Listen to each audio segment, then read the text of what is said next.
And on the other side, there is the India Alliance that believes that the institutions belong to India and not to any one organization. മറുവശത്ത് നമുക്കുള്ളത് India മുന്നണിയാണ്.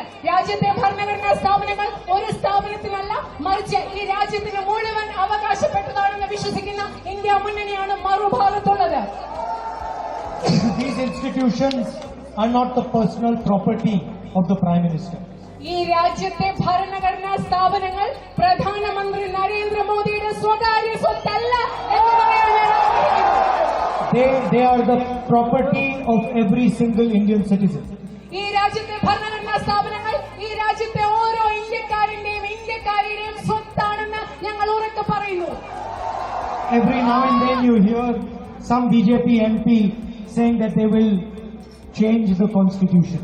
നിങ്ങൾ ഓരോ സമയത്ത് കേൾക്കുന്നുണ്ട്, ഏതെങ്കിലും BJP MP പറയും ഞങ്ങൾ ഈ ഭരണഘടനയെ മാറ്റിമറിക്കുമെന്ന് അവർ പറയുന്നത് നിങ്ങൾ തുടരെ കേൾക്കുന്നുണ്ട്.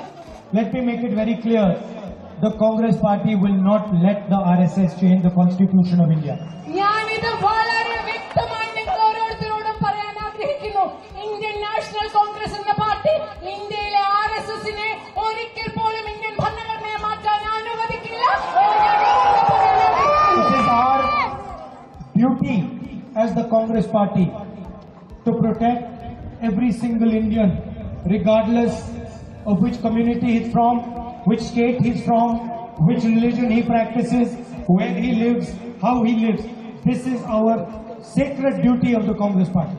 ഇന്ത്യൻ നാഷണൽ കോൺഗ്രസിനെ സംബന്ധിച്ചിടത്തോളം ഈ രാജ്യത്തെ ഓരോ പൗരനെയും ഏത് മതത്തിൽ നിന്ന് വരുന്നു എന്ന് നോക്കാതെ, ഏത് ജാതിയിൽ വരുന്നു എന്ന് നോക്കാതെ, എവിടെ ജീവിക്കുന്നു എന്ന് നോക്കാതെ, എങ്ങനെ ജീവിക്കുന്നു എന്ന് നോക്കാതെ ഈ രാജ്യത്തെ ഓരോ പൗരനെയും സംരക്ഷിക്കുന്നത് ഇന്ത്യൻ നാഷണൽ കോൺഗ്രസിന്റെ പാവനമായ കടമയാണെന്ന് ഞാൻ ഉറക്കെ പറയാൻ ആഗ്രഹിക്കുന്നു.